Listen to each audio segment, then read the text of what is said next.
Hello and welcome to World Insight with me, Tian Wei, coming to you from Beijing on CGTN.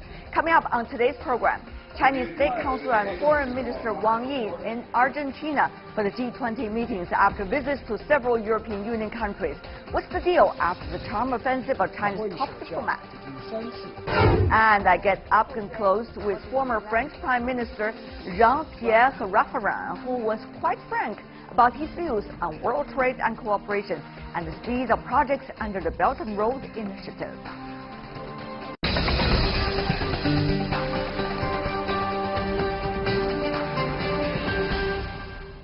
You're watching World Insight with me, Tian Wei. We begin today's program in Buenos Aires, where Chinese State Councillor and Foreign Minister Wang Yi will attend this year's G20 meetings. He has just wrapped up his visit to France, Spain, and Portugal before coming to Argentina. So what is the outcome of his visits earlier in Europe? How will G20 members coordinate their policies on global trade and other diplomatic hotspots, such as the Iran nuclear deal and the Korean Peninsula tensions? Before our discussion, take a look at this. Journey to boost cooperation. Chinese Foreign Minister Wang Yi is attending the 2018 G20 meeting of foreign affairs ministers in Argentina. When meeting with Argentine Foreign Minister Jorge Faury, Wang said that bilateral ties are stable and that China will support Argentina as a South American country promotes stability and development. Before Argentina, Wang also visited France, Spain, and Portugal. During his travels, Wang said China is ready to boost cooperation with Europe. My visit is the first one by a foreign affairs minister after the swearing-in of the new Chinese government, and we're in the context of the 15th anniversary of the establishment of the Strategic Cooperation Agreement between China and the European Union. So we would like to send a very clear signal that we intend to strengthen our cooperation strategy and partnership within the context of global cooperation. China's foreign minister says he's reached important agreements with the leaders of the three countries. He added more and more European countries are supporting China's Belt and Road Initiative, and that China and the EU are working together to defend the global free trade system based on the rules of the World Trade Organization. Wang will now attend the G20 ministerial meeting and will meet with Argentine President Mauricio Macri. The trip signals Beijing's willingness to maintain sound and stable international relations.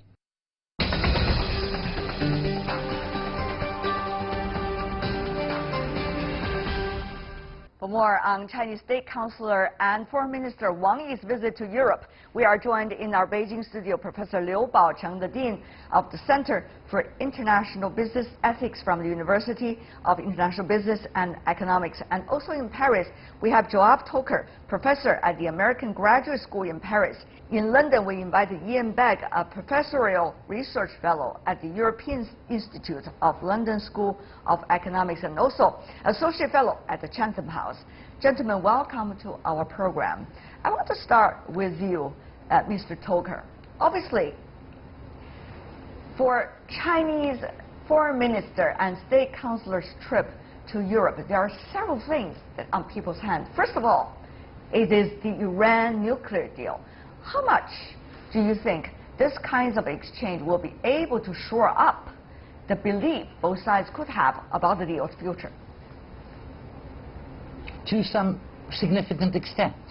As a matter of fact, we're just at the beginning of this new chapter, which had been signaled out by President Trump's announcement 10 days ago.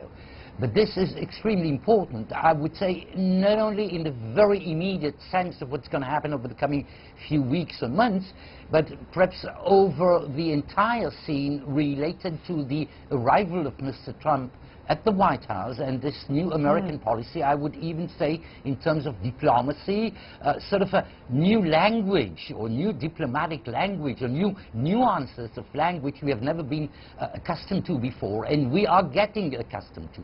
So my feeling is that over the coming few weeks, we are now almost a year and a half into the Trump presidency. All right. The thing is not about the Trump presidency. What we're talking about here is China-European relations. My question rather to you, Professor Begg, also is about that. How much do you think China and the EU countries be able to work together, whether on the Iranian nuclear deal or some of the other issues? Will that so-called united front, if there is any, gonna be enough to hold anything still?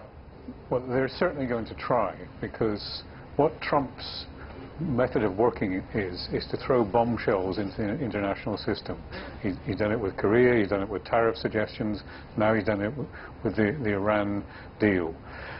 The difficulty that everybody else has at that point is that if Trump brings the full power of the American sanctions to bear on European companies, on Chinese companies, it's all very well for China and Europe to cooperate at the political level, but if their companies are fearful of losing US markets and say, well, okay, we understand why you want to maintain the deal with Iran, but if we face fines for trading with Iran, are you, the European and Chinese governments, going to compensate us? Because without that, companies simply won't follow the lead taken by their governments. And that puts the governments themselves in a very difficult position, because they then have to choose between pursuing the deal they want, which they think makes sense, which is good for world peace, and the very difficult obstacle of a rather maverick inhabitant of the White House who thinks otherwise. Well, Professor Liu, we have already heard that Angela Merkel is to visit China the week. But at the same time, she earlier said it is impossible to compensate the big corporations, multilaterals, as a result of the sanctions coming from the U.S. side toward any company dealing with Iran, maybe small and medium-sized companies. So with that in mind, do you think this is still possible that China and the EU countries, together with other signatories of the Iran nuclear deal, be able to hold that deal? Well, I think it's really a matter of whether it's a strategy or expediency, because when we are facing a common challenge, normally we get united, but after that we get more relaxed in action, although we talk a lot of good rhetorics in the world. So for the Iranian issue, I think this is pose immediate threat to Europe. So that's something very different to what is really there for the United States.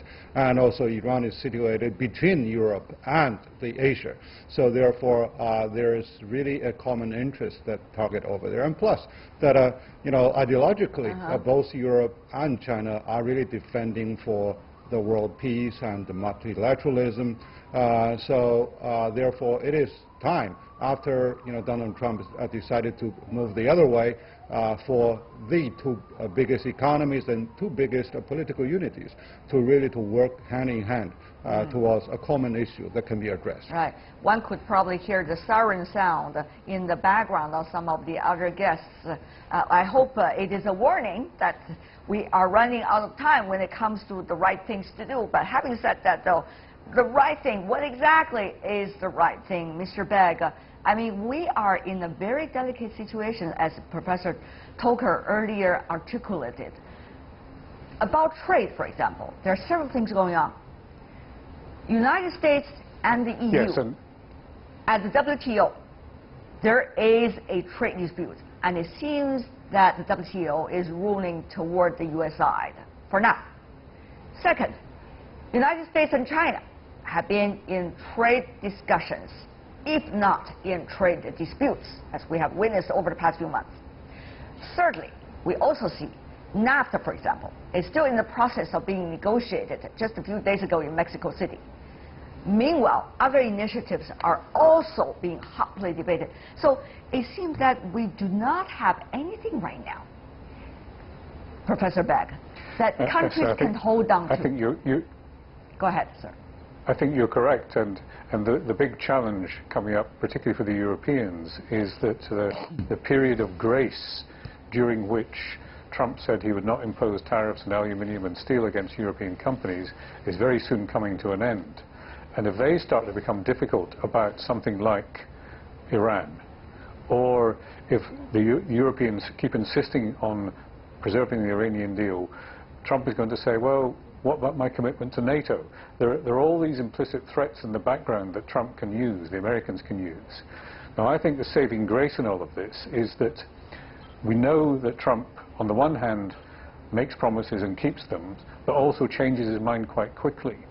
So it's just possible that what we'll see is, if you prolong the negotiations with Iran, keep Iran from doing something rash like restarting its centrifuges, then there's the possibility for dealing with some of these other things on a slow pace. Right. And maybe banking on the fact that 1.5 years into the Trump presidency means only 2.5 years to go. But, Professor Toker, here's the thing. Are China, the EU countries, and some of the others, are going to be forever reactive to whatever Washington is doing? Or it is likely, from now on, to a certain extent, proactive about finding some solutions to the existing deadlocks and challenges, Professor Toker?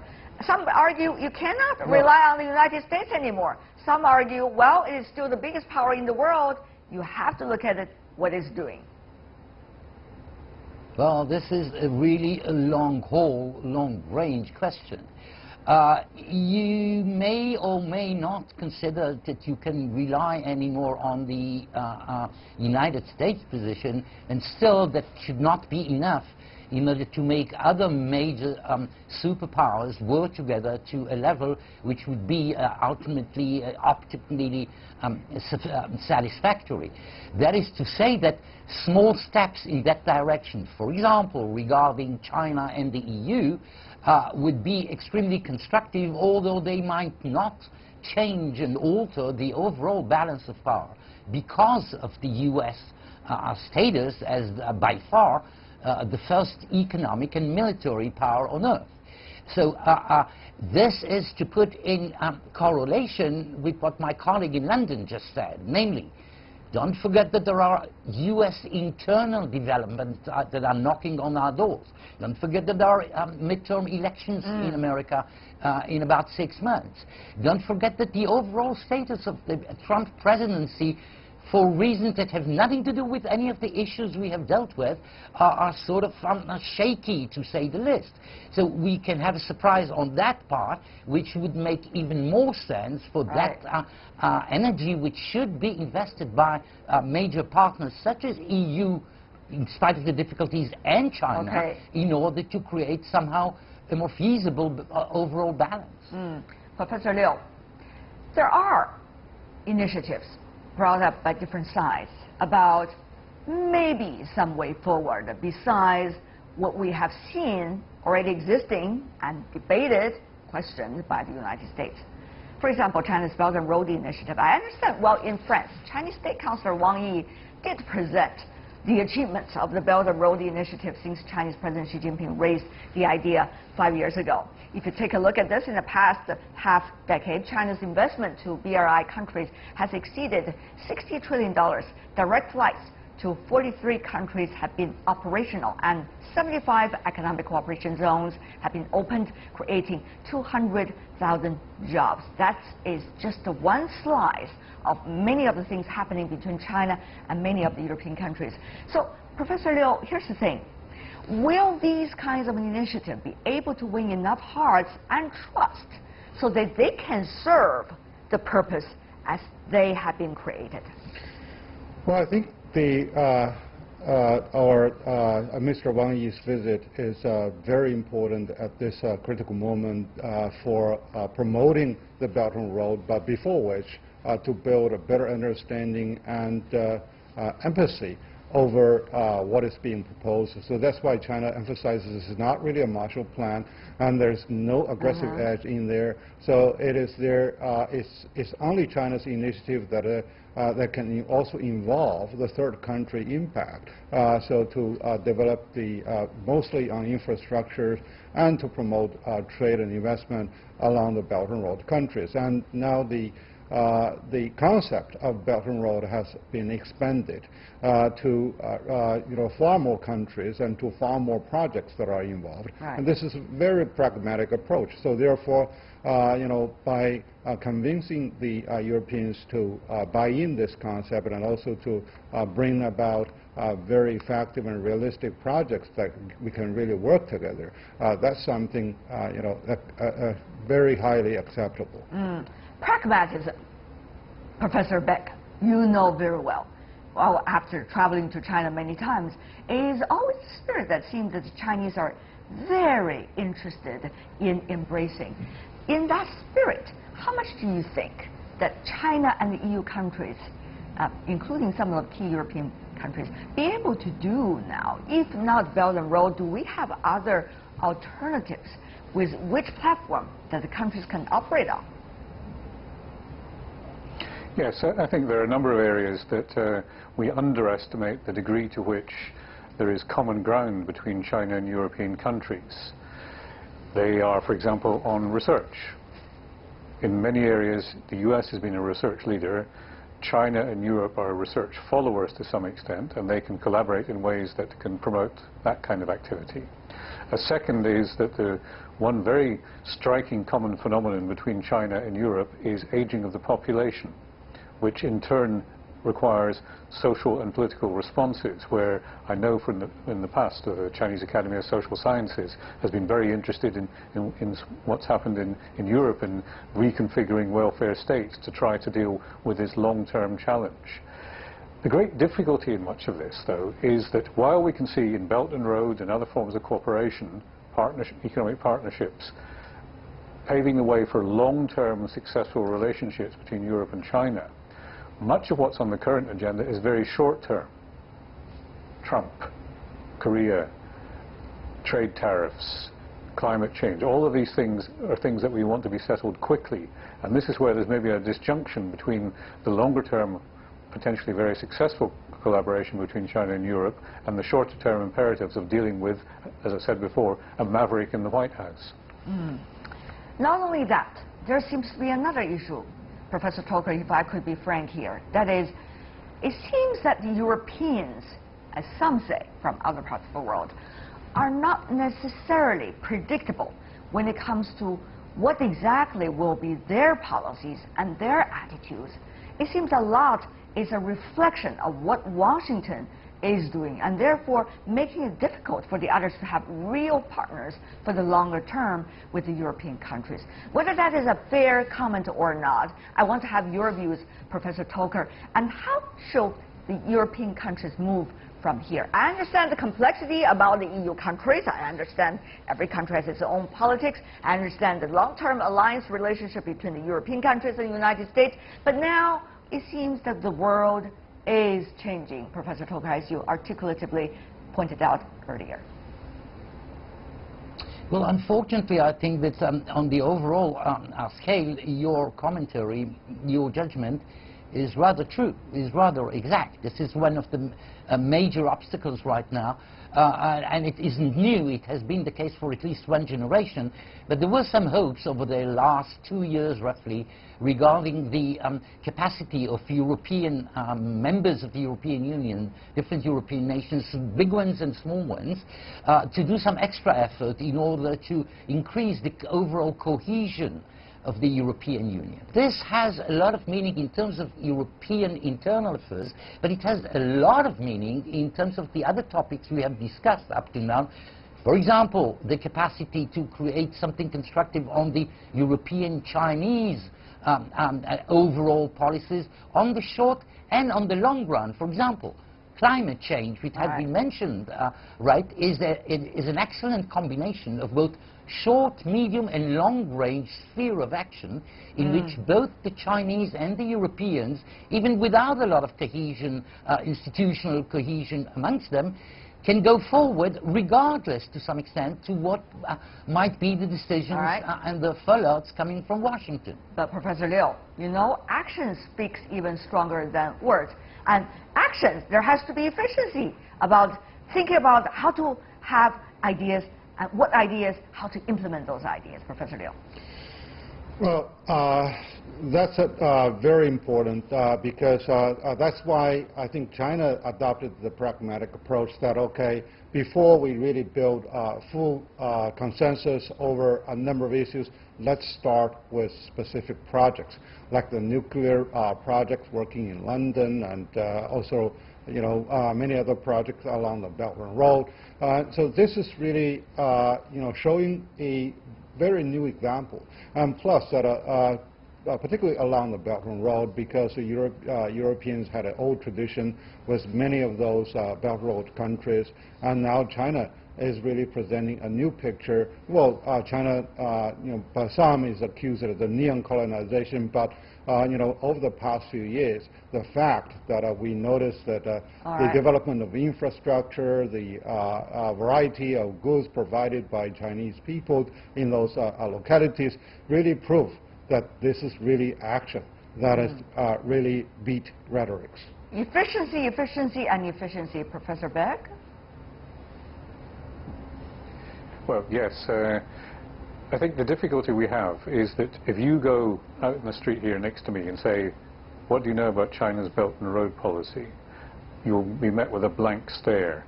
And many British, European and other politicians will be saying to themselves, well, yes, there is something we know about, it's a big infrastructure project, but it doesn't really influence our way of thinking about how to deal with China. So there may be something of a disparity here between the Chinese pursuit of efficient trade, your efficiency, efficiency, efficiency, and the political dimension of this, which is somehow lost in the way in which so many of our political leaders confront these big global challenges. China, I would have to say, is on the right side in many of these debates, but I don't think its influence is as much as you might hear in Beijing. Professor Beck has put it in a very diplomatic way. Therefore, communication is extremely important. But will communication be able to solve the problem? That is still a huge question mark, given the very different history, different political systems, and the trust issue for a long time. Professor Liu, very briefly from you before we wrap up. Well, yes, there are many channels for communication, but as you say, that action really speaks louder than the words. So let's, work together and roll up our sleeves and do something together. So China is already participating in many of the infrastructure projects, even in Europe, and also China is highly committed to the climate change.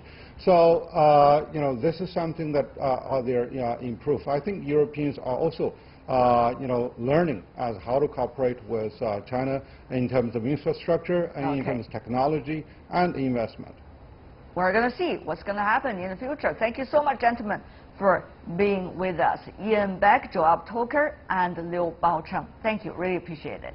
You're watching World Insight on CGTN. Still to come on the program.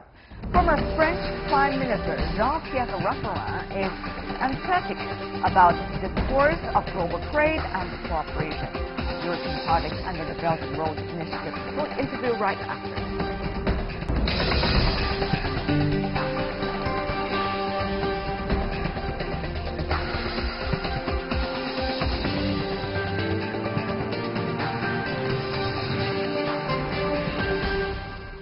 Welcome back. You're still watching World Insight with Tian Wei, coming to you Monday to Friday on CGTN. Trade disputes have been the top stories over recent months. Earlier, I talked to Jean-Pierre Raffarin, the former French Prime Minister. On open trade and global cooperation, Monsieur Raffarin was extremely firm and outspoken. He also praised the momentum of European projects with the Belt and Road Initiative. Let's listen in to what he had to say.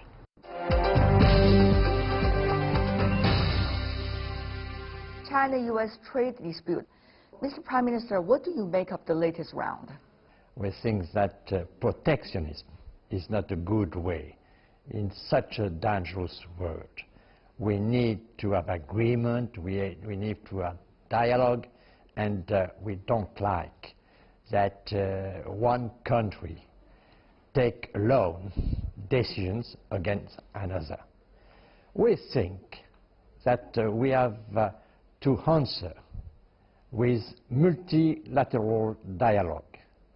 That's a subject about what Mr. Macron talk with President Xi, and I think they agree we need to have multilateral dialogue to discuss this situation.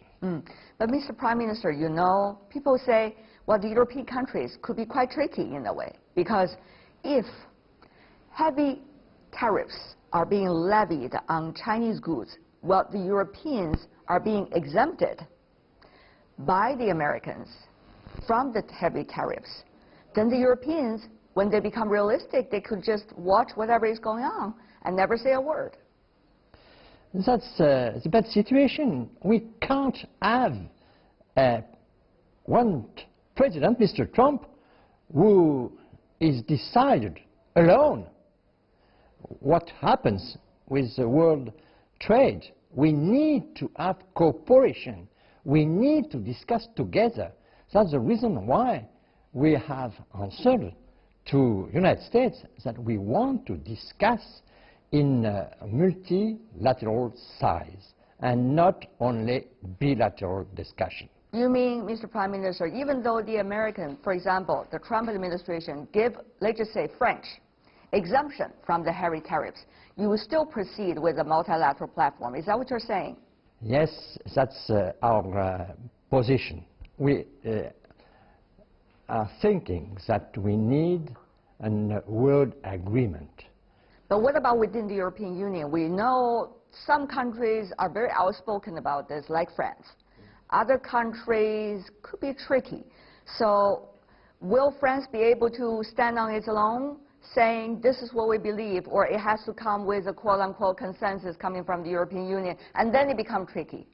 I think that nowadays Mr. Macron has leadership enough to explain to his partners that we need to have multilateral discussion.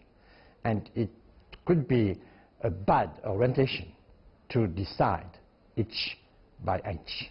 People have been saying tariffs is a tool back in the 1980s. Remember, Mr. Prime Minister? But today, it has been very different when it comes to the world order and the way people interact with one another. So is tariff the way, or there should be much more inspirational ideas in order to solve what we have today? Mr. Macron gives a good answer. We need to have a balanced cooperation. We need to have trade cooperation, and this cooperation must be balanced. We have to decide a lot of steps to have, in turn, balanced cooperation. And we can't have only short-term discussion. We need to have a long-term vision. But the U.S. midterm election is just a few months from now. Yes, the presidential election only 2 years from now. So I'm not sure whether they're with you about that reason. Yes, I think that that's the reason why Mr. Trump is on a wrong way, because we need to have a balanced world. We need to have multipolarity. We need to have a balanced trade. So it's not possible to have a balanced trade in short term. We need to take decision for the future to reach a good situation, which is a balanced trade. You remember, Mr. Prime Minister, with your political wisdom and also your knowledge of history, at the very beginning of the 20th century, in the 1930s, we have seen once again in the 1980s, issues like that, trade protectionism popped up, which all led to certain kinds of, first of all, the First World War, the Second World War, and certainly a Cold War. So now we see the protectionism rise again. People wonder, what would all of this mean for us, short term, and even more fearful about the long term? The reason why the world is very dangerous right now. We have a lot of tensions, we have a lot of wars everywhere, we have terrorism, and we can't have,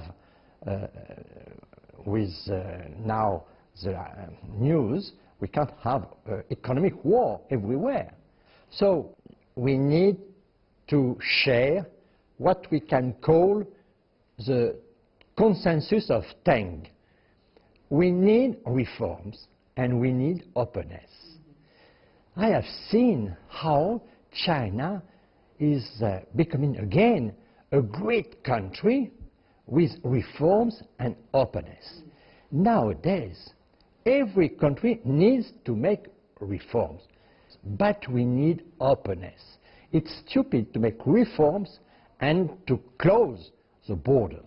We need to be open, and that's the reason why we have a very important growth in China for the last years. It's the reason of the opening economy. And now it's very strange, but Deng Xiaoping, 40 years after his decision for China, is a good vision for everywhere. But now the complaint is the WTO is not moving fast enough to catch up with all the changes. That we all know. But the question is how?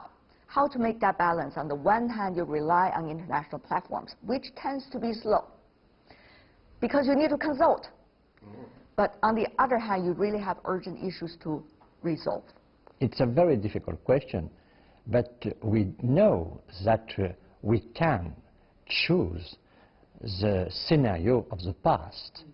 We know that with nationalism, with protectionism, and with terrorism, and so on, at the end, we have war, we have fights, so we can't take this way. So we have to work together. That's the reason why France and China have agreed to have multilateral solution. Right now, the bilateral policy is the main policy everywhere. Mr. Putin has discussion with Mr. Erdogan, Mr. Trump wants to make the war with Mr. Xi, and so on everywhere. It's not possible to have a world of peace with only bilateral interests. We need to have a multilateral discussion. We need to have win-win cooperation. That's the reason why Belt and Road Initiative, for me, is an initiative for financial question, for infrastructures, for economic problems, but it's a project for peace.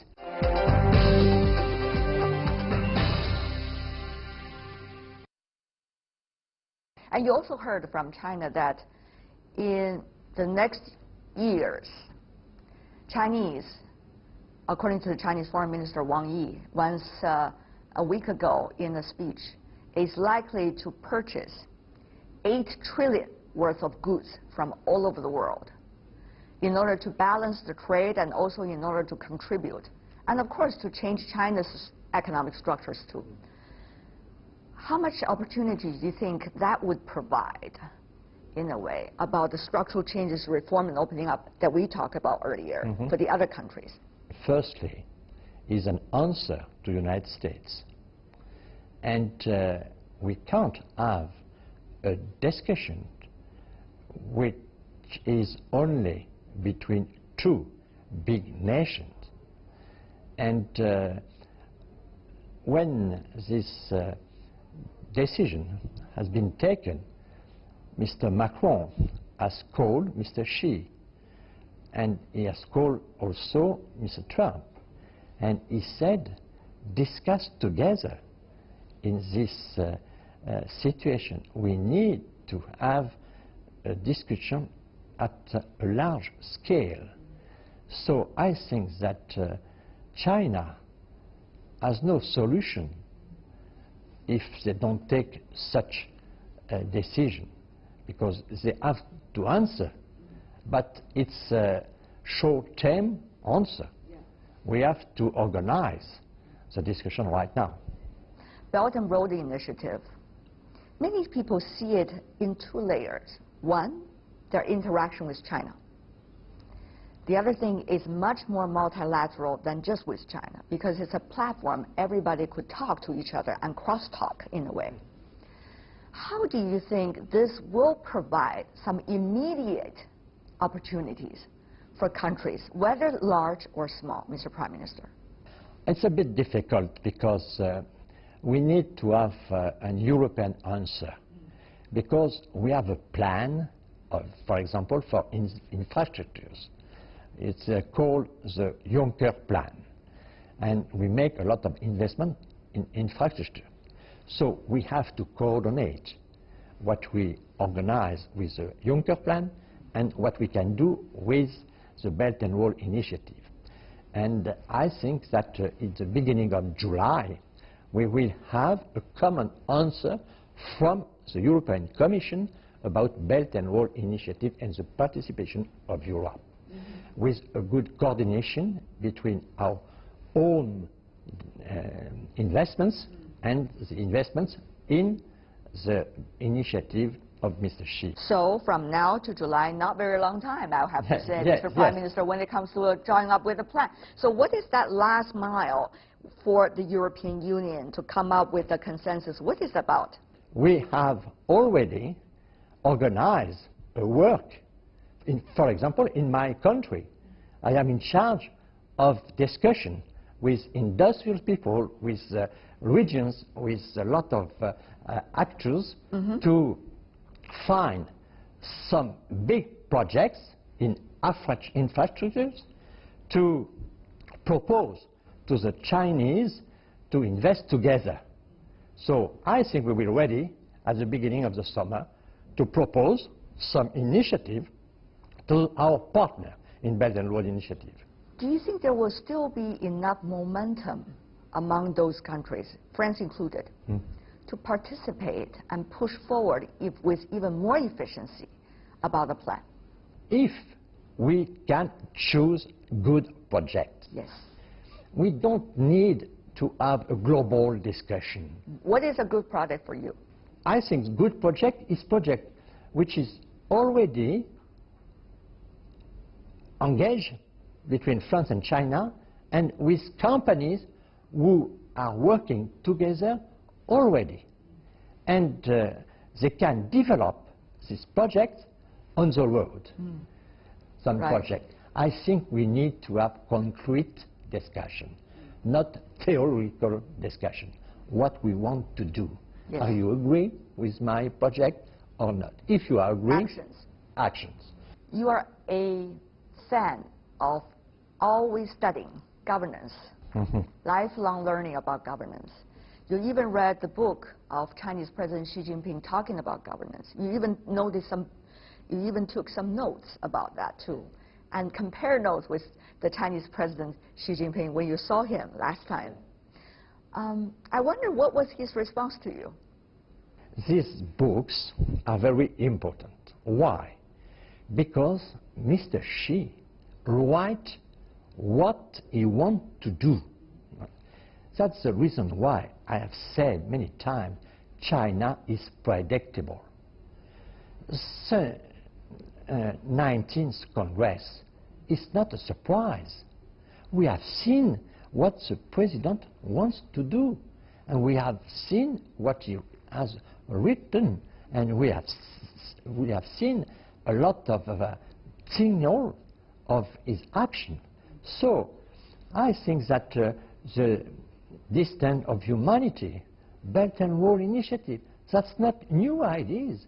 The fight against corruption, that's not a new idea. Right.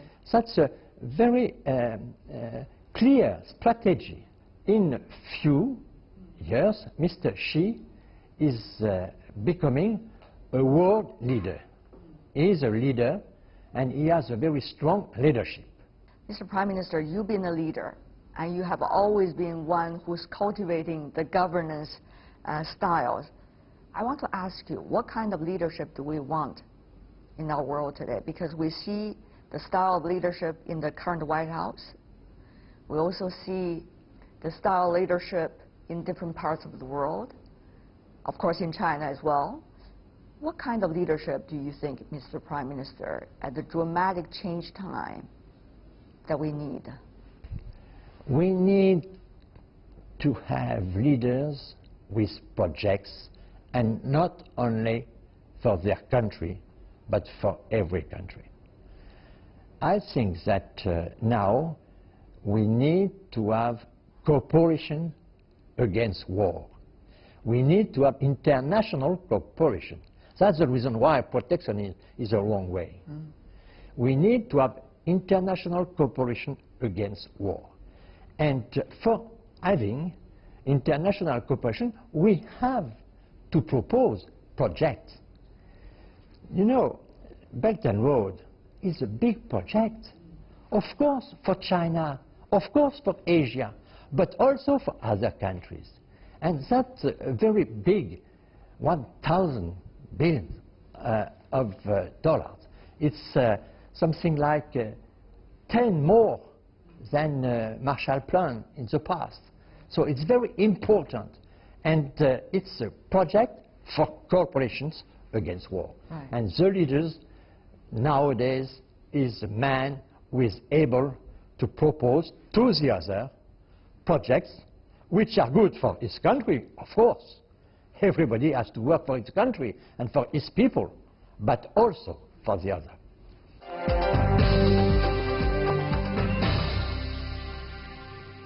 That was my interview with Jean-Pierre Raffarin, the former Prime Minister of France.